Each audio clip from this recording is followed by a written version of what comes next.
Hello and welcome to the AVForums podcast for Wednesday the 29th of April, and joining me is Steve Withers. How now, brown cow? Mark Botwright. What a horse's arse of a name. And Ed Selley. But the nuns were a surprise. Welcome along to the end of April. It's been nice knowing you, April, but she's over and done with. And the month's over and done with as well. So how's the year been so far, guys? Emotional. Brief.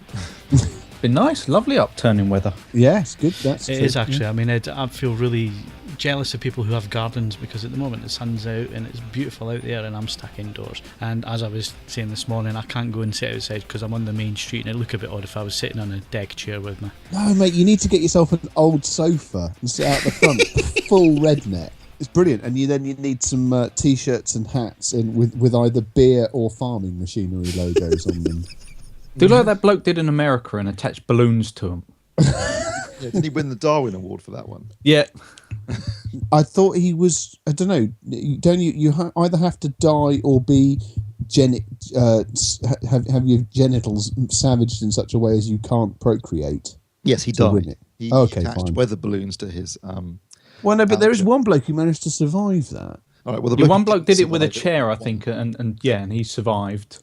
But the other bloke, he went up so high, I think he froze to death. Right. Okay. Yeah, that's not going to do you any good, is it? Anyway, April. Yeah, what are we talking about? Welcome along to the podcast. Before we go any further, the latest competitions are, and I think I'll do it this week because everybody else has done it for the past month, so I'll do it this week. So Paddington on Blu-ray ends 30th of April. You need to be quick. That's tomorrow at the time that the podcast goes up. There's also the DALI Cubic 1 stereo system, which is, again, 30th of April, so you better get on quickly if you want to win that one. Night at the Museum 1, 2 and 3 on Blu-ray ends the 4th of May. And the Kingston HyperX Cloud Gaming headphones, that ends 18th of May. And our previous competitions, is it Davery? Is that how you pronounce it? Davery? Yes, or Dave Davery. Ray? Davery. They won the Coen Brothers Blu-ray box set. Well done there. Okay, so let's move on to hardware news and get the podcast started. The Apple Watch started to ship, and I've got a funny feeling at least one of us will have bought one. Really? No, that was a I'll joke. take Ed. that bet. No, that was a joke, Ed. I'm guessing that nobody on the podcast has one, going by previous conversations. Well, no, I don't know. It's always an outside chance that someone's had a moment of weakness, but no. I've seen some of the photos. People seem genuinely happy, and if they're happy, I'm happy for them. But still, the complete absence of a function where I think, God, how have I survived up until this Well, point? we all said this about the iPad as well, didn't we? No, I quite liked the iPad from the outset. Did you? Liked the idea of it. I just thought it was a giant phone, iPhone, and I didn't get it. But then obviously, I obviously don't get tech. Steve, you bought one? No, absolutely not. No.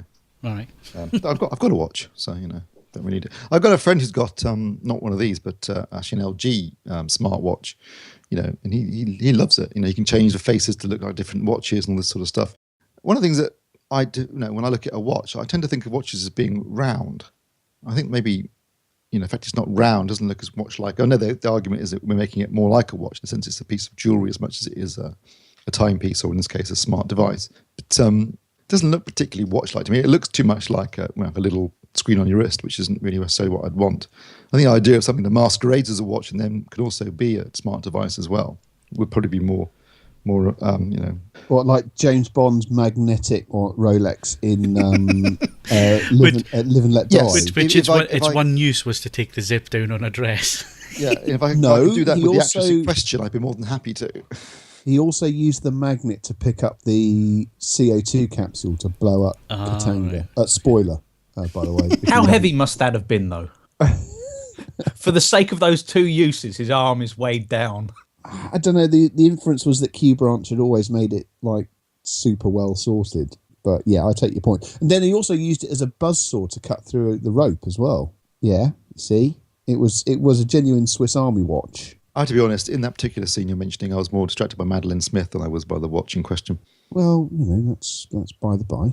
I guess my main thing here is it's not only the price, and I know there's a lot more expensive watches out there and so on, but what you're paying for there is you're paying for the engineering, you're paying for the way that the timepiece works and so on, especially the mega expensive watches. Okay, it's a smart watch. The one thing that goes against it is battery life. So you have to charge it every day. Yeah, I think in fairness to Apple, they've been conservative in terms of the battery life, and apparently it will last more than a day. But ultimately, yeah, you got a device you have to recharge every day, which means you can't wear it overnight, which is kind of, one of the big selling points of these devices in general is, the health aspects.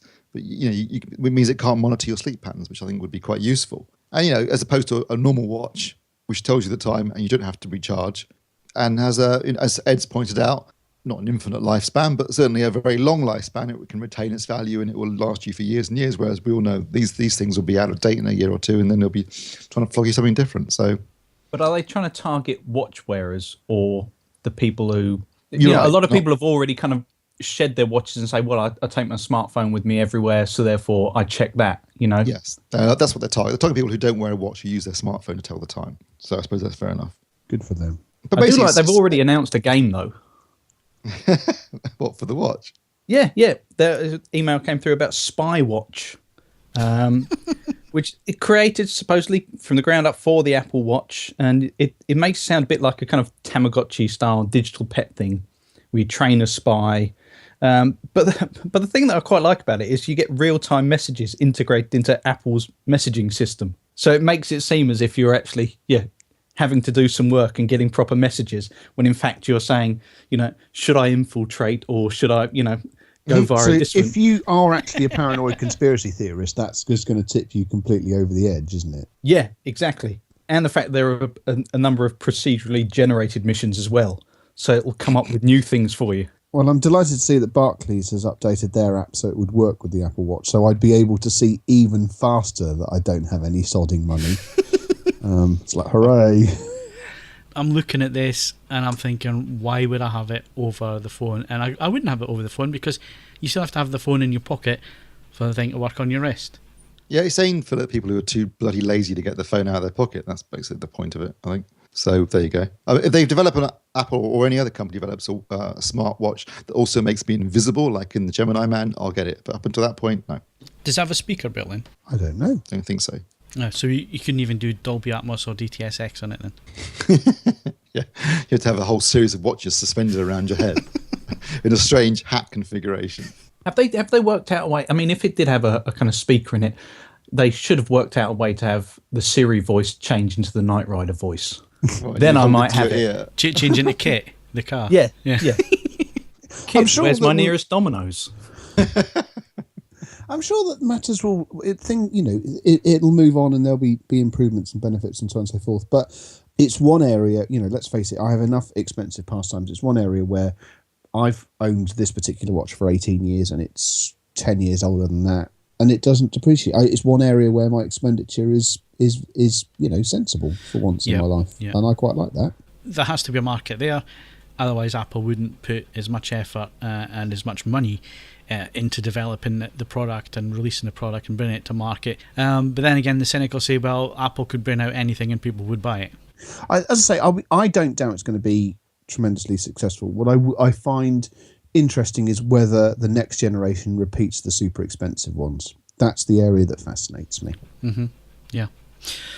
Okay, moving on from the Apple Watch, DTS-X is a new immersive sound format released by DTS, and a lot of confusion surrounding even its launch in terms of information about speaker configuration being the main one.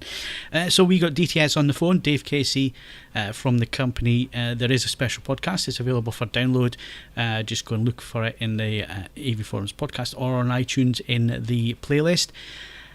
So, Steve, it was only a 20-minute chat, but I think we got most of the information that we need, and I think we solved the speaker configuration question, or did we not? Well, we certainly got all the information they were prepared to give us. I think they're being a bit vague about some aspects. I mean, what we can establish so far is it's definitely object based, and it will be, and they can basically map it to whatever speaking configuration you have. But if you're asking what speaker configuration do they recommend, they would say, well, a minimum of 2 high speakers at the front. But what was interesting was when he said, we should do a demo for you at some point with a receiver. And I said, okay, well, what speaker configuration are you using for the demo? And he said 7.1.4. So basically, it's a Dolby Atmos speaker configuration that they were using for their demos. So at least from the point of view of those of us who've gone to the effort of putting in speakers for Dolby Atmos, the good news is it sounds as though the best way of if you're utilizing DTSX is to just use the same speaker setup you've already got. I love the way you pluralize that, Steve. Us. It's just you. Just you, darling. But yeah, so whilst they're still claiming, you can use any. I mean, obviously, if you extrapolate that to the point where are you saying you could do an immersive surround experience with 2 speakers? That's clearly not going to happen. So the bare minimum I would suggest would be 5.1 with 2 heights. But to get something really immersive, it sounds like a 7.1.4 is recommended. Is that not something that Yamaha did about 25 years ago? Yep. Or more than that, even, I think. It's been, they've been doing it at height, or what do they call them, presence speakers, and that's what they call them, for years and years. So you think, based upon that, Yamaha must have something quite interesting lined up for later in the year in terms of DTSX, and I guess they've already been doing Atmos, but they're a company that've got big experience in terms of other additional speakers. Now, that may be said, but how many Yamaha owners actually have presence speakers? I don't know, really. I don't have present speakers. I still have an Atmos speaker system in at the moment. I have 5.1.4. Upward firing. Yes, Steve. I don't do physical labour, and certainly not so I can better enjoy Transformers. So don't know. What did you think though of Atmos? I have to say I was pleasantly surprised by I was impressed by how much of a difference an upward firing speaker actually made. Admittedly, I've got a 2 meter ceiling, so nothing high and outrageous, and I've got a nice square lounge or just off rectangular lounge. So it's a fairly benign environment. But yeah, there's some definite potential. I just wish that it was in some way attached to a film that wasn't just absolute chud. I simply can't. Yeah, but the thing is, I sat through Transformers. I couldn't get past 10 minutes into the storm. What do you want me to say? I don't think Into the Storms. I think Into the Storms is far more enjoyable than Transformers. I quite enjoyed that at the cinema. Transformers is just like punishment. Well, it is what it is. There are other films with DTS with There are other films with Atmos soundtracks. Ed. I know. I just haven't got around to getting hold of any of them. And given that the speakers are going back at some point, I'm not going to rush. So as I say, there's some definite promise there. I can't get that. I'd still rather watch Apocalypse Now on a 14-inch color portable than almost any of the current Atmos releases are, with all the bells and whistles. Simple as. The good news is that DTSX will be hitting the stores come the summer. New receivers from most of the major manufacturers, an upgrade for the Denon X7200, and hopefully we'll be seeing some discs as well. If I had to hazard a guess on which studios will be doing DTSX discs first, I'd say it'll either be Lionsgate or 20th Century Fox, because both of those studios have film clips on the DTSX demo disc. That's a solid method of gambling. I like it. Whereas in the case of Dolby Atmos, they've had discs released now by Universal, Warner's, Paramount, and Lionsgate, so they're getting pretty good coverage in terms of... and there are now 11 Atmos discs. So. Wow, 11? Yeah, almost enough now for me to do a top 10. I've got 9 so far, so I need one more. But I know in the feedback thread, some people were asking some very detailed questions about DTSX. They weren't telling us is the answer to that question. They're not saying anything really beyond what they've said. Well, this was their opportunity to basically answer the questions and say, and it's election time at the minute. You don't get any straight answers from anybody, and it was very much like that in terms of answers. And at the end of the day, if they haven't finalised specs and stuff, they can't really start talking about it. They can't really make any promises that they can't keep. So I guess we've had out of them as much as we're going to get out of them. But it is informative. There's certainly more information there than there was on the press launch 2 weeks ago. And they do answer some of the specific questions in terms of speaker layout. So you should be able to read between the lines, I think, in some of the answers in there to what was being said. So that's DTSX. That's a special podcast. Go and download that if you have any interest in immersive sound. And moving on to turntables.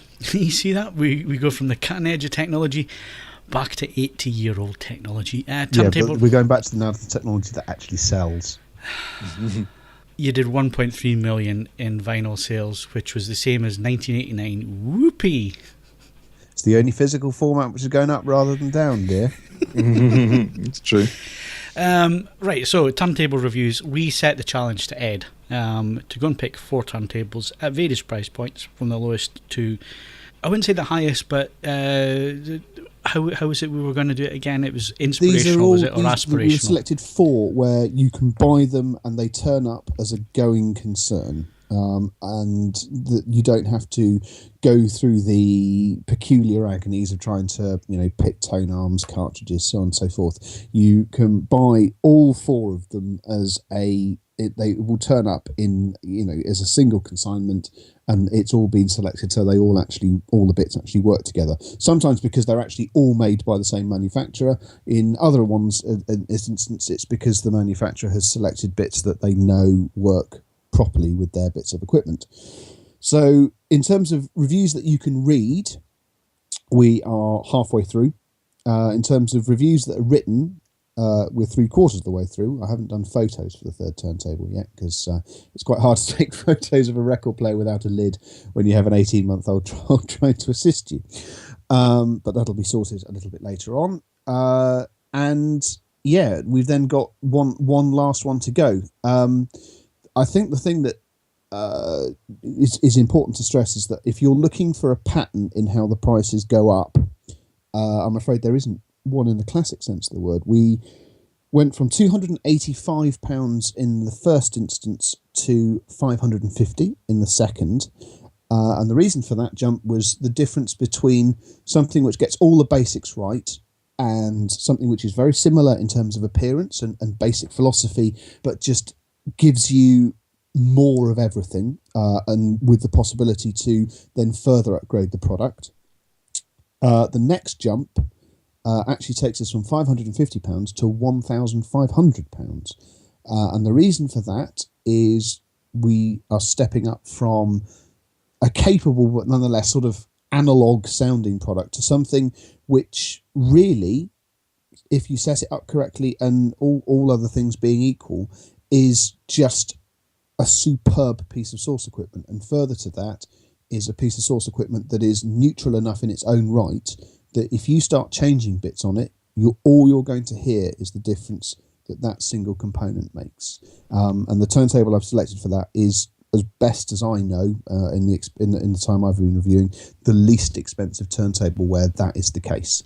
And then finally, and I think I'm going to hear at least some sort of snigger from someone, the final turntable is a demonstration that, believe it or not, actually there's still quite a bit of innovation going on, and there's some quite clever new engineering and new techniques being thrown at an 80-year-old format to boost performance further.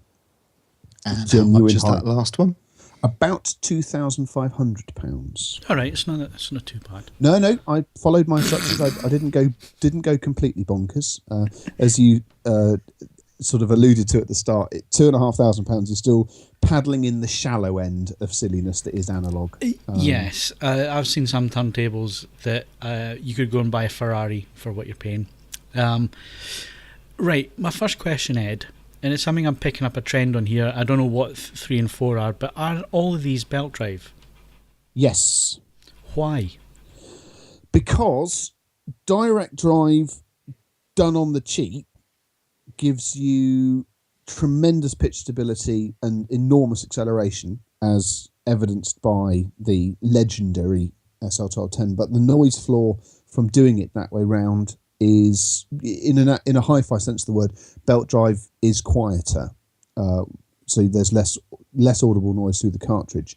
You can make exceptionally quiet direct drive turntables, but they are ferociously expensive and ferociously complicated. Back when the SL1210 and SL1200 were designed, they were just for people to follow this. That's the Technics turntable. The Technics the DJ yes. turntable. Yep. Technics also made a turntable called the SP10. Which was the flagship. That was purely a hi-fi and professional broadcast design, and it's another direct drive design. And I think all things. The exact pricing in the UK is unknown to me. At this, it would take me a fair amount of digging about on the internet to find it. But the SP10 was at least 6 or 7 times as expensive. And don't get me wrong, it is incredibly quiet, and it's built like a lorry as well. Yeah, one of the regrets I always had was there was a BBC station up here who had that's what they used, radio station, and that's what they used, and they were updating the station to digital, so CD playbacks and stuff like that, and they skipped them. And the one regret is I saw them in the skip and I didn't take them. Yes, especially as even a tatty example is worth over £1,000 at the moment. So so the answer to your question is direct drive hasn't gone away. There are some very interesting direct drive designs on the market, but they are extremely expensive. In order to realise the benefits of direct drive without the downsides, it's an expensive proposition. So I mean, basically what you're talking about is noise floor, and that's why it's not used in hi-fi turntables. See, I always wondered why, because I would have thought as a perfectionist you would want to hit exactly 33 and a third or 45 RPM. I just assumed that you would want that every single time. The other thing, of course, is that actually just doing that simple task, to do it properly and avoid the phenomenon known as cogging, where you actually switch between shut up to switch between the actual poles in the motor, and you'll find that funny as well, sicko.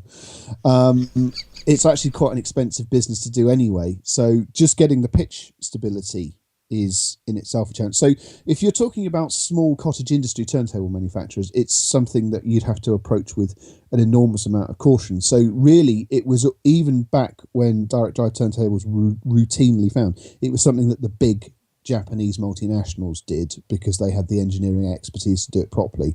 And since they got out of turntables, and occasionally they sort of potter back in, but they don't sort of do it that way around anymore. So Europe was always more about sort of belt drive as a solution, it means that those are the sort of surviving designs, and most of them rely on a belt. Do you think we'll see Technics come back with a turntable? Do you know what they kept asking about? People keep asking about it, especially at Bristol. It was basically the question that kept on, because they had the new sort of hi-fi stuff there. It was the thing that kept on being asked. I don't know. The problem is, Phil, if they were going to do it, they'd have to do it properly. They'd have to do it to the standard that we, as people who remember that the first time round, would expect them to do so, and it would cost a fortune. And in other words, you're asking a subsidiary of Panasonic, a company which at the moment, shall we put it, is shying away from sort of heavy capital investments like that. I just don't know. I don't think they would, because in order to do justice to it, they'd have to spend a fortune, and it's unclear whether they'd ever get that fortune back, even with sales on the up. Guys, after talking about turntables, just amongst us four, I keep forgetting to count myself for some strange reason. Just amongst us, has Ed managed to persuade any of us that we should maybe get back into vinyl? Got Mr. Botwright first. Almost. I was very interested in reading these reviews, and the thing that kind of started them off was Ed's kind of impassioned plea about vinyl, and I like the idea that there's something inherently different to listening to a vinyl record than just listening to a CD or popping on your MP3 player, because I find I don't tend to listen to music kind of with my undivided attention, which it seems like vinyl is more kind of, or vinyl appreciators that are more kind of predisposed to doing. But I just find that music remains something that I put on whilst doing other things. And I don't think I could get to that point where I could give it my undivided attention, where the kind of outlay would be deemed worthwhile. It is. There's no getting around the buy-in. Ignore the price of the turntable. It's the buy-in of the media, which is the expensive bit, to do with any degree of enthusiasm. And if you're not, if you aren't sort of committed to the concept of it, just there. And also, Mark, you've got a fairly severe Nintendo habit to feed. So I mean, I can't imagine that's the cheapest undertaking going. No, but I mean that's kind of the thing, and the same reason that people tend to look at waiting a while before buying, say, a new console that's just out, because I couldn't buy, like, if I bought everything necessary to get into vinyl, you can't just buy, one LP. That's your one and you go back to it. You would have to replace a certain amount of your collection, or do you buy completely new stuff? There's, and I know a lot of them, they come with like download codes now, don't they? Yes. And they're like, and so that was slightly swinging it for me if I was going to get into it, because the idea that I could also pop it on another device at the same time. So that kind of cuts the cost in half in some ways, and particularly for kind of smaller releases, the kind of thing that might be collectible in years to come, but generally might have quite a limited market, then that would certainly swing it, because that kind of stuff can often be hard to find on CD anyway. There are some things that, if you're paying kind of best part of £20 for something to try and find it, and you're not getting any kind of a code with that anyway, and so you're having to rip it yourself, then all of a sudden it starts to look like it's perhaps easier to get into. But again, it would be that question of building up a collection to actually make it worthwhile. Again, like Laserdisc, I've the amount of vinyl I've sold, thrown away, given away over the years makes me cry. And for that one reason, I don't think I could get back into it. Have you not kept any? Because No. I still have 2 LPs for no reason. No, I sold them all as a job. Which two? Job lot. Johnny Cash live at San Quentin, Skills. and Good album. Black Sabbath, Paranoid. Nice. Those are the only 2. Oh, and I think I've got one which was like one of the orchestral soundtracks to Star Wars. I think that's it. Which, if I bought a new record player, I would get bored fairly quickly, I think. It doesn't have to be expensive. It really depends. I mean, if you are quite content to go long on albums that were pressed predominantly either prior to CD or at the very least, say, prior to about 1988, they exist in such large quantities that you can pick up a perfectly good example on sites like Discogs, eBay, so on and so forth, and that need not cost you much or anything more than the CD does. It's if you do want to do new releases, don't get me wrong, the choice now is extensive. You can buy almost anything as a new release on vinyl, but it's expensive. There's no getting around it. I do like the idea of having a piece of equipment that isn't connected up to a network, though. That isn't otherwise trying to kind of multitask. I think that's kind of a great area. There is something fabulous about the fact that they just do one thing. The turntable that's in, I suppose there's no great secret about it. The turntable that's in is the small. That's the next one up is the smallest model made by a company called Avid, who are based just near Cambridge, Huntingdon, and it's the Ingenium, and literally it's just so astonishingly simple that I think it looks fantastic because there's so little of it. Absolutely everything on that turntable is there for a reason. And it's just the most single-minded and utterly minimalist thing. And I think it's fabulous.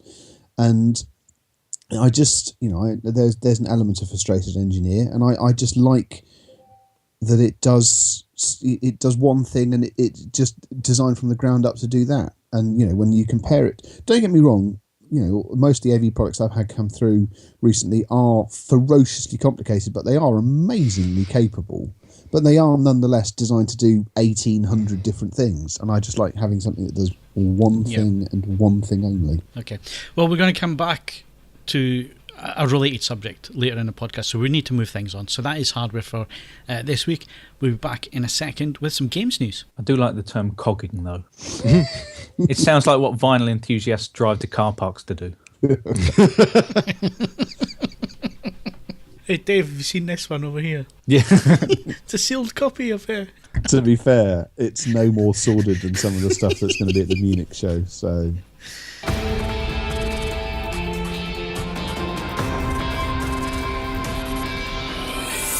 okay, Mark. Bit of a change for the books. We've actually got some games news this week. So why don't you kick us off with something? Well, obviously, one that other people on this podcast might be interested in, the Mad Max gameplay trailer, as other people are looking forward to the film. We've finally got a look at what the gameplay will be like. And obviously, unsurprisingly, it's from Avalanche, who made the Just Cause games. So it looks like it will be very much a kind of chaos sandbox of a game. I have to say I shall eat humble pie on this one. I put it down as one of the games that I wasn't necessarily looking forward to this year because I thought it looked a bit The sand-strewn post-apocalyptic wasteland looked like it could be a bit kind of monotonous, a bit lacking in variety, things to interact with. But it seems like they are building quite a deep game. They've shown off some brutal melee combat that looks absolutely kind of horrifying, up there with some of the kind of finishing moves from Mortal Kombat. Very much in the style of the Arkham games in how the melee combat's going to work. Multiple opponents and taking on generally one at a time. But the interesting thing is the car-based vehicular combat and how you will build your car, your magnum opus, scavenge the area for scrap metal. And it sounds like it's going to go down a very much morally ambiguous line with regards to narrative and how you interact with the world. So, Mark, do you not think it looks like an incredibly polished version of like Interstate 76? Yeah, it's evoking a lot of different games, but I think they've just gone, look, what do people like about Mad Max? Crashing cars together, exploding them, and kind of crunching faces. And so they've used various things that obviously you've seen before in Just Cause, but without that kind of lush, kind of verdant island setting. I thought it could look a bit kind of monotonous, but it seems like they've just gone overboard on violence and explosions and a lot of things that it looks like the film will do. I'm certainly looking forward to that one now. I quite like the look of it too. I remember that said I loved Interstate 76. That was a mighty game. I suppose the big kind of talking point in the past week has been Valve, the introduction of charging for mods on Steam. This is very much split opinion. Some people can see, some people generally follow the rule that kind of, Valve is just grabbing money. Others see it as them trying to reward work. The first example is Skyrim, and there are plans for other games to follow suit. It's very, very much a thorny issue. The idea is obviously to try and kind of engender some kind of creativity through payments. So what were previously free mods that added onto a game, that added things like in Skyrim, you could go fishing and lots of different things. And that generally they enhance older titles particularly. So it adds more content. And so, the people who are making the games originally don't tend to take any great umbrage with this, simply because obviously it's giving them a longer lifespan. And if you know there's something that's making a game, giving you a reason to go back to a game, then obviously they'll be all for that. So the idea is to kind of harness the ingenuity of the community and reward people for hard work. However, the counter argument for that is that the community was already being creative enough and goodwilled enough not to charge. There's also the question of it kind of splitting the community, because obviously all of a sudden once you start charging for something, you're basing that on ownership. And given that a large amount of things can reuse assets from different places and people have built on top of other mods, all of a sudden it creates this kind of chain effect of people trying to determine where something originated and who can charge for it. So it'll be interesting to see how that one plays out, because Gabe Newell has come out, responded to critics and said they will add, or they'll look at adding, a pay what you want option. Again, some people have responded and said, well, there was already a way to get payment for good mods, which was you added a link to ask for donations, which is how the community has usually got money through that. I think this one's going to rumble on for a very, very, very long time, though. Okay, cool. So is that games news, Mark? Yeah, that is games news.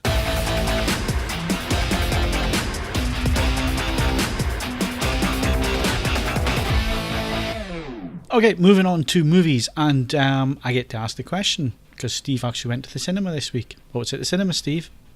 Before I answer it, did anybody but me go and see Avengers: Age of Ultron at the cinema? I was washing my hair. I think you know the answer to that. Well, you never know. Might be one Ed was day. cogging. Avoiding cogging. Thank you. Okay, well, Avengers: Age of Ultron, obviously one of the big releases this year, along with Star Wars, The Force Awakens. I'll be going to see Star Wars. Yes, I'm sure we'll all be going to see Star Wars, won't we? Yeah. Yeah. Okay, well, that's interesting. Yeah, obviously the sequel to The Avengers, or Avengers Assemble, as it was known in this country, because we didn't want it clashing with the Avengers TV series, which I presume was better known at that point than the Avengers comics. I've seen one bloke who was dressed up as Steed turn away in disgust. Brilliant. Turned up as Emma Peel. Yeah. No, you're in the wrong place, mate. Yes, written and directed again by Joss Whedon, who did the original Avengers movie. And I'd have to say, I think he did a great job with the original Avengers movie because it was never going to be an easy gig. You try and take, 5 or 6 established characters and put them into a single film. You've got a lot of characters plus a villain. A lot, it's a juggling act, and I think he did a great job of it the first time. My only complaint about the first film was that he shot it 1.85 to 1 and not scope, which was a different ratio to all the other Marvel movies. And his reason at the time was, I couldn't work out how to fit the Hulk into the frame if we were using scope ratio, which seems like a stupid explanation to me. No, especially since this film, the new one, is scope ratio, so go figure. But I think he did a great job. He was obviously a difficult task to follow that up with another sequel, again juggling even more characters this time around, because you've also got Quicksilver and Scarlet Witch included in the film, and another villain. And again, I think on the whole, he's done a brilliant job of delivering an entertaining film. That was never going to be an easy task to A, top the previous Avengers movie, and B, juggle so many different characters. He does a good job. Plus, also, of course, the other problem you've got with a Marvel film is you're trying to tie it in with all the other films and their cinematic universe and keep everything consistent. So never easy. And judging by the sounds of it, he doesn't want to do it again because he's not doing any more. The next 2 Avengers films will be shot back to back, which is the Infinity War Parts 1 and 2, will be directed by the guys that directed Captain America, Winter Soldier, and Captain America: Civil War. So clearly, this has been a tough task for him. He spent the last couple of years working on this, but I think on the whole, he's delivered. It's entertaining, it's fun, it's full of classic one-liners, very Joss Whedon. My only complaints about the film would be that I think the villain's a bit weak. He seems sort of. I think one of the guys in the feedback thread for Kaz's review said it fluctuates between him being a psycho and being a stand-up comedian, and it is a little bit like that. It's sort of, violent acts at one point and then jokes soon afterwards, and tonally doesn't quite fit, and you don't feel as if he's that strong a villain. But then again, I don't think the villain was particularly strong in the previous Avengers movie either, which was Loki. So that was my one complaint. My other complaint really is that the mid-credit sequence stinger towards the end is a bit weak, and there's no stinger at the very end of the film, right at the very end of the credits. Luckily, I'd read Kaz's review, so I knew that. So I had to sit through 10 minutes of credits to find out there was anything there at the end to see. But on the whole, it works really well. The cast is excellent. I mean, they're all very established in their new roles now, apart from the Aaron Taylor Johnson, who's playing Quicksilver, and Elizabeth Olsen, who plays Scarlet Witch. They're obviously new, but everyone else is quite established in their roles. I know them really well, and they all click together. And there's classic one-liners for people like the relationship between Captain America and Iron Man and Tony Stark is still really good. There's a good relationship developing between Mark Ruffalo's Bruce Banner and Scarlett Johansson's Black Widow. Works really well. And I think it's also the very beginning. There's this sort of opening sequence where I thought some of the CGI was a bit ropey. It looked very fake in places, which is a shame. But on the whole, the CGI and the effects are really good. And it delivers in every area you'd want it to. And I think it's definitely a good solid 8 out of 10. I know it's not a masterpiece, but it's certainly one of the best of the Marvel movies so far. I don't think it's as good as Captain America: Winter Soldier. I think it's the best so far. And it's not quite as much fun as Guardians of the Galaxy, but it's certainly a good mix of the two, and sets things up for the next phase of Marvel films. Okay, so that's what was at the cinema this weekend. What's coming up on Friday, Steve? Friday, we've got Monsters: Dark Continent, which is a kind of semi-sequel to Gareth Edwards, who recently directed Godzilla and is now directing the new Star Wars standalone movie, Rogue One. This was his first film, very, very low-budget movie that he did called Monsters, which I think is really good. If you haven't seen it, check it out. It's great. This is a much higher-budget sequel where basically a squad of soldiers get trapped in the infected zone where the monsters are and have to fight their way out. See mixed reviews for this. Haven't seen it yet myself, but I probably will go and check it out because I did enjoy the original film and I quite like the premise. And it looked interesting in the trailers. There's also a second film, which has been done before with Julie Christie and Terence Stamp in the late 60s, but this is a new film version of Thomas Hardy's Far From the Madding Crowd with Kerry Mulligan in the lead role.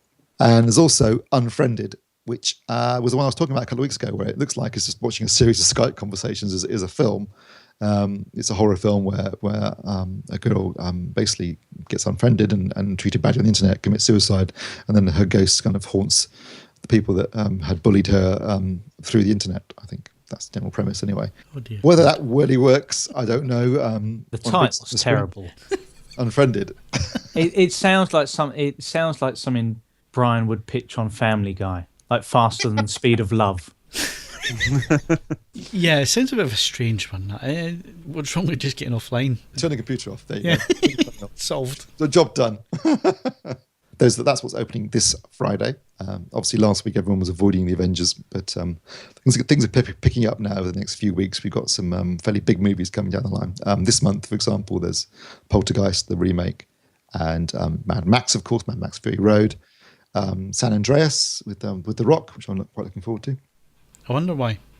Is that going to be a daytime showing? Just you in the cinema, yeah? Me and the baby oil.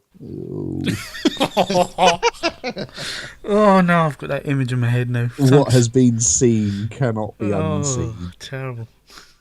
I'm going to be sick. Moving on. Oh, Please. quickly. Yeah, so what's coming up on Blu-ray? On Blu-ray next week we've got Unbroken, which is the not directorial debut, but certainly was directed by Angelina Jolie, and is a true story of an American athlete who fought in World War II, was kidnapped by the Japanese, and endured various horrors in a Japanese prisoner of war camp. I haven't seen it yet, but I have actually got the disc. I haven't got around to watching it yet. It's got an Atmos soundtrack, which is quite cool. Nice one, Miss Jolie. And certainly an interesting top subject matter. Never heard of this guy, but he's an Olympic champion.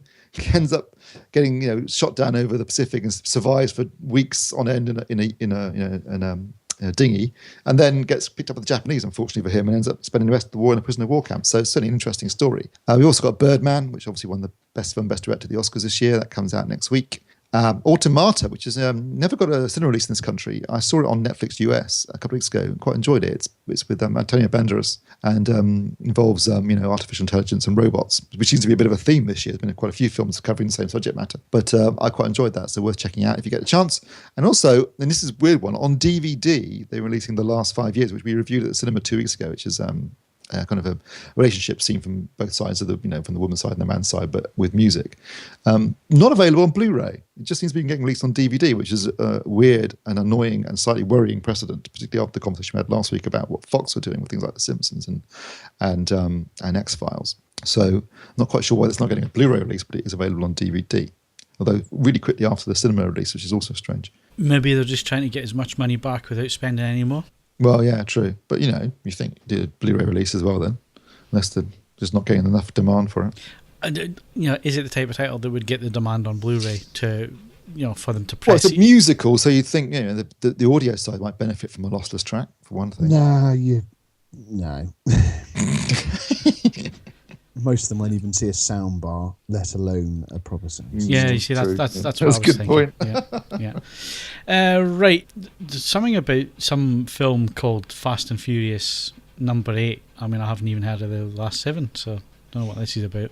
Yeah, not so unsurprisingly. It's been officially announced by Vin Diesel at CinemaCon last week that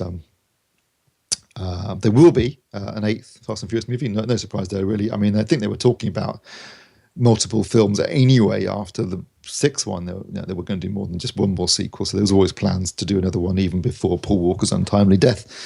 But given the staggering success of the 7th film, which has now made an unbelievable $1.3 billion worldwide, it's been the first film not directed by James Cameron to make over $1 billion internationally, not including the US.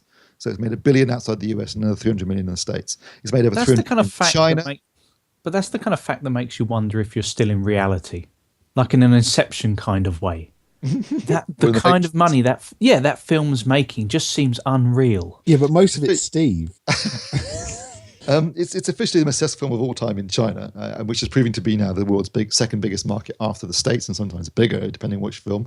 Certainly, Transformers, the previous record holder, made more money in China than it did in the States. $1 billion outside the US and another 300 million in the US. It's looking like it's going to make about between 1.4 and 1.5 billion when it's finished its run completely. Putting it fourth most successful film of all time. You see, the worrying thing here as well is that's before DVD and Blu-ray. Yes, it's just at the cinema.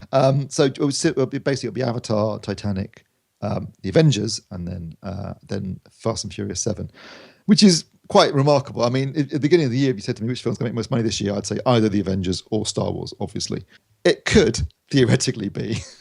No, I think Marvel. But I suspect Avengers will make more money than Avengers will be the biggest, followed by Star Wars, then FF7. Well, I mean, I don't know. I mean, 1.4 billion, that's good going by anybody's book, even for a Star Wars movie. Yeah, but what you are to Fast and the Furious 7, Phil, is to Star Wars. He's going to see it enough times to put a couple of hundred million through the tills. Just look at all the announcements that have been made recently and how quickly the internet has basically, come to a halt with nothing discussed but Star Wars when there's been an announcement. There's huge momentum there. So, far more than Fast and Furious. Is there any details on who's other than Vin Diesel, who's on board for actually directing? He's going to have no. The director hasn't been announced yet. I mean, basically they've announced a release date, which is in April 2017. I'm assuming that the existing crew, except obviously Paul Walker, will be back for more. Plus, Kurt Russell's character from this 7th film will be making a return, apparently. And the studio are trying to arrange for Eva Mendes to come back, her character, which was in the 2nd film, Too Fast, Too Furious, and briefly appeared in an end credit sequence in the Fast 5. She might be coming back as well. And hopefully get The Rock back, because his schedule's pretty busy at the moment. So getting him finding time to do a film is tricky, because he's so popular. Couldn't they just jump cut to his things he's been doing in the previous 3? I said, well, that's how they assembled Paul Walker's performance for the previous film. I still haven't seen it yet. I mean, is there somewhere to go with the story? What story? Yes, sure. Actually, there is some. There's plenty of places to go, if only because the villain from the 6th film and the villain from the 7th film, who are brothers, are both still alive. So, they could come back as maybe tag team them together as villains. Plus, obviously, you've got Kurt Russell's character. And he's like a CIA guy called Mr. Nobody, so you don't know his real name, but I'm sure he's got stuff going on. There's Hobbs and his the Rock's character and stuff he's doing. So there's plenty of room for them to do stuff. Steve, I just want to know, are you the one who edits the Wikipedia page about this kind of thing? You seem to know far too much about it. I think I don't know, if you look at the intricacies of those pages, actually it has to be a league of them. It's like a secret society, like Masons. What, a league of withers? What would you call a group of withers? Witherers? I don't know. It's one of those things. I don't know. What? Trivia. I was going to say trivia fans that a withers is actually the shoulder of a horse. Tumbleweed. Okay. There you go. Wow. So anyway, Fast and Furious 8 is announced for April 2017. Okay, so we'll have weekly updates on that one then, Steve. Regular updates coming over the next 2 years. Yes. Right, we're going to go back slightly to vinyl. Well, we had a conversation earlier in the podcast about vinyl and should we get into it and so on. And it is an 80-year-old technology, but it's an 80-year-old technology that survived, which is obviously what Ed said earlier on, and quite right as well. There's been lots of technologies in that time that have come and gone. So which ones would we like to see make a comeback? Now, the question that I have in the running order doesn't make it clear if this is just audio, Steve, or is this any bit of technology? Anything. Okay, let's go to Mr. Botwright. You know what? I don't know if this will count as technology, but I'm kind of hoping that, in a sense, VR will replace the kind of gaping hole in my life since I lost my Viewmaster toy as a child. They were genuinely good. And it seems like no one's making them properly these days. I don't know if that counts as technology. It has a moving part, so yeah, I guess so. Beyond that, I can't really think of anything that I'd want to see come back. I mean, I used to enjoy mixtapes more in the days when it was on cassettes. Beyond that, I'm struggling to think of anything. Well, what replaced the mixtape, Mark? Playlists, but also CDs, burn them yourself, that kind of thing. I enjoy mini discs. Yeah, but the thing about mixtapes was there was something physical about creating a mixtape, because you had to, record the track you were picking onto a tape, press record, press stop, do the next one. There was a lot of love and thought went into creating a mixtape. You didn't want to blow your wad in the opening track. You learn a lot about people as well and their musical taste, and you got to know about people quite quickly. And like you say, there was a lot of effort put into that. I mean, nowadays, what do? Tick a few boxes to add to playlist. Steve? Well, I mean, given that my main interest is movies, I was thinking about previous movie film formats for home consumption, not at the cinema. And Well, actually, no. At the cinema, I tell you what, I'd love to see make a comeback. Proper 70mm. I know you can say that some IMAX stuff is, but there's no IMAX cinema anywhere near me, but it's not quite the same. But big widescreen 70mm prints would look awesome on the big screen, and that would be something that would be way beyond anything you could do currently at home. Because nowadays you're talking about, people already got 2K, they're going to 4K, so they're starting to, and we're talking about wider color spaces and higher bit rates, etc. So we're starting to move to a point where home formats are not hugely dissimilar from what you're seeing at the cinema. Obviously, the size of the screen might be much larger, but the content's very similar. But 70mm would still be a quantum leap above that, actual film stock as well. Are there still directors of photography, though, that know how to use 70mm to... Well, I don't know, but I know that Quentin Tarantino is shooting The Hateful Eight in 70mm. So he's actually shooting it, not in IMAX, in 70mm. And it has been done in the past as well on a few things. Kenneth Branagh shot Hamlet in 70mm. And Paul Thomas Anderson shot The Master in 70mm. So people still can, if you're, it's not infeasible. It's just people doing it, and B, having a place to see it. Places either with 70mm projectors. Hardly any. So it's limited in that sense. But that would be something I'd like to see make a comeback, because obviously I was too late.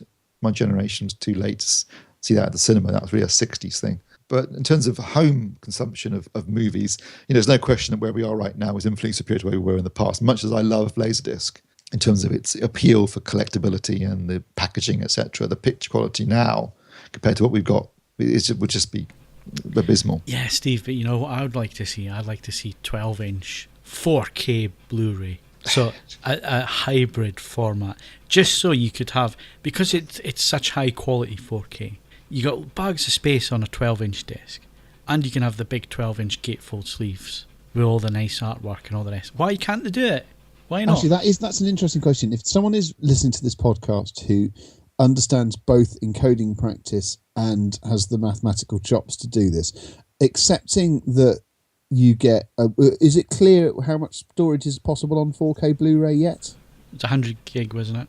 100 gigs. So Yeah, that's on a disc that's fundamentally the size of a CD, scaled up to give you the surface area of a 12-inch Laserdisc. How much notional storage is that? And it has to be both sides, so it keeps it authentic. So you can have the highest quality possible, But change it halfway through. But it has to flip over halfway through. You need an interval with these things. Yeah, I was thinking about choosing I was what thinking you about want this to the other day. Can you imagine the Lord of the Rings trilogy On Laserdisc, yeah. on old Laserdisc? CAV Laserdisc. So what was that? Was that 15 minutes aside? No, Was that, no, 20 no. minutes? What was a CAV Laserdisc? I think it was 30 minutes aside. No, it must have been longer than that. I think it was about 45 minutes. No, not CAV. Oh Christ, what was it called? CLV was the long play. CLV. That was the long play one, which you get an hour either side. Yeah, but you see, Pioneer did away with the need for them because the later discs had the memory store, remember? So you didn't need a carved disc after a while. You could go through... But if you bought a CAV disc, it was about 15-20 minutes per side, wasn't it? Was it as short as that? I can't remember. Yeah, it was. Yeah, it was. It was really short. Yeah, so Lord of the Rings trilogy... it would be like extended edition. It'd arrive in a crate with a forklift. But that's my point. You can't. In terms of video, we don't want to go back, do we? Because no. But I don't want VHS back or something like that. No. But just for nostalgia's sake, you know what I mean? Just 4K video, but on a 12-inch disc, so you can have all the artwork and the gatefold sleeve and stuff. Yeah, which is the thing we miss. But certainly in terms of quality now, you're talking about 1080p or even possibly 4K soon, and lossless audio and immersive audio and all this sort of stuff. It's just staggering what you can get now for a fraction of what you would have spent 10 years or 15 years ago. But with vinyl, I've heard some demos of vinyl in the last couple of years, and I've been blown away with how good it sounds. I've just totally forgotten. Ed, I think we're going to take you up 1 week on this idea that's been running around for a long time, where we give you a couple £100 and you go and buy AV equipment from a 2001 full-on Pro Logic masterpiece. Yeah, right, and you've got to build a system for £200 off eBay. Right. We'll see how we go. Yeah, we definitely have to do that at one point. Anyway, AVForums does bargain hunters. Scrap heap challenge. I actually think it's an interesting look at where we've been and where we've come from to where we are now. But I think that make a great feature. I think. And if anybody's got any ideas as to what Ed should be looking for in terms of kit, sort of pre-2001 kit, then leave your suggestions below this podcast. Right, Ed, what's your technology? I've been thinking about this, and I completely agree with Steve. Vinyl's a bit of a weird outlier because it is still capable of quite extraordinary results, which is why, beyond sentimentality, it didn't just die. So I agree entirely with what Steve is saying. I don't want retro for retro's sake. What I miss, and I am about to drop an image into the chat bar for you guys, and I can put it into the thread if it needs be. I miss the mechanical engineering of some devices, even if it was revisited in a slightly artificial way. I just miss everything now because it operates almost exclusively in the electronic domain. It's just not the same. That's actually a pop quiz for Steve. Steve, you would have seen one of those before. What film is one of those in as a minor plot device? It's like something from The Conversation almost. Mission Impossible. It's not. Modern? It's 1990s, and it features the god of acting that is Nicolas Cage. 8mm? It's in Con Air. It's the undercover agent has one strapped to, and when he's punched, you see one of the reels leave it. I mean, admittedly, that's quite a traumatic thing given how much these things now cost on the used market. But as I say, that what I've put a picture of there, and I say put it in thread. That's a Nagra tiny portable reel-to-reel recorder. It was used for recording conversations, off-the-cuff music performances, so on and so forth. It was the highest performing product that they could build into a space that would actually fit into an inside jacket pocket. I used to use one on a regular basis when I did hospital radio when I was about 13 or 14-year-old. And don't get me wrong, it does absolutely nothing that the voice recorder function that on my phone does, but it is just a minor work of art. But you see, again, it's analog, and it's analog done properly, and it's analog that was done over decades and refined and refined and refined, and tape always sounds nice. Well, it's not just that, but it's I just miss the mechanical moving part engineering in modern products, because it isn't generally required. It's quite weird. One of the review products for this month, and they will turn up, I promise you, is, ironically, it's Oppo. I don't want to spoil the surprise about it, other than saying it's by Oppo, but Oppo, obviously someone in that design, in their design team, thinks a bit like me, because they've managed to get a small amount of this sort of mechanical sense into a product. And I mean, obviously I have reviewed it in a completely sort of sober and, objective way sonically, but I can't, disentangle the fact that I quite like it because it feels a little bit reminiscent of these older products, and I like that very, very much. I mean, the interesting thing with reel-to-reel is that I learned to edit on a reel-to-reel with a razor blade and tape, and I'm just thinking about it, and back in the day when I used to do that on a regular basis, I'm thinking I could probably have edited this podcast quicker on a reel-to-reel with a razor blade and a bit of tape than I can on the computer now. That's assuming that Withers' constant discussion of the Fast and the Furious didn't mean that you took the razor blade to your own person. Well, there is that downside, isn't there? At least with a computer, I kind of slit my wrist. So my answer is a disingenuous one. I miss mechanical engineering, and it's not so much a specific format. I just miss the beauty of doing something exclusively in a cogs, wheels, and otherwise moving parts sort of way, rather than just EQing it to death, or relying on a chip built by the hundreds of millions. Don't get me wrong, the new way is inarguably superior. We get much more bang for our buck, but I just miss precision engineering. Right, so I guess that's our technology choices there. I'm going to stick with the 12-inch 4K Blu-ray. It's an old meets new. That's what I want to see. Make it happen. Make it so. I'll stick with my Viewmaster. I think maybe for nostalgia, obviously you've reviewed that excellent 4K OLED, but maybe you should be able to buy an aftermarket CRT emulator. So you can then just add a needless 120 kilo giant chassis to the back of it for old time's sake. Yeah. So you end up with something which is just completely immovable, and you have to build the entire room. This is a conversation we had. We're so glad that we started reviewing TVs on AVForums in 2008. Yeah. Yes. More TVs with wood trim. That's what I'd like to see. Well, there is a nostalgia market for that, isn't there? Yeah. I mean, Well, Lerva used to do all right, in as much as Lerva did all right until they sort of went bust. stopped doing all right. So all right. It has to be done with a certain. I mean, the problem is that I've now seen an example of this 4K OLED. There's so little of it. I don't know where you'd put the wood, so to speak. But yeah, there's not a lot of it. To Put it on the remote. Oh, now you're cooking gas. I noticed there's stuff for the PS4 and the Xbox One. There's one that emulates the old Atari. The 2600. Oh yeah, the skins that you can put on. Yeah, it looked fantastic. And I actually watched that documentary at the weekend, Mark. It appeared on Netflix over the weekend. The Atari, the one where they went to fight E.T. in the dump. Oh, I haven't watched that yet. It's on Netflix. It appeared at the weekend. I watched it. It was really good. Really. Oh, brilliant. Really quite nerdy. Atari, it's called. I think it's called Atari. I can't remember. It's on the just added list. It just appeared at the weekend there, but it is well worth a watch. There's some really strange people. But we should celebrate that. Yeah, totally. One even drives a DeLorean. My thanks to Steve Withers. A man with an umbrella is a man praying for rain. Mark Botwright. Macaroon. And Ed Selley. All right, then. You can have a good 10 inches overnight there. I thought it was 12 inches you were into. That's me, but this is a quote from that mighty film. That's depreciation.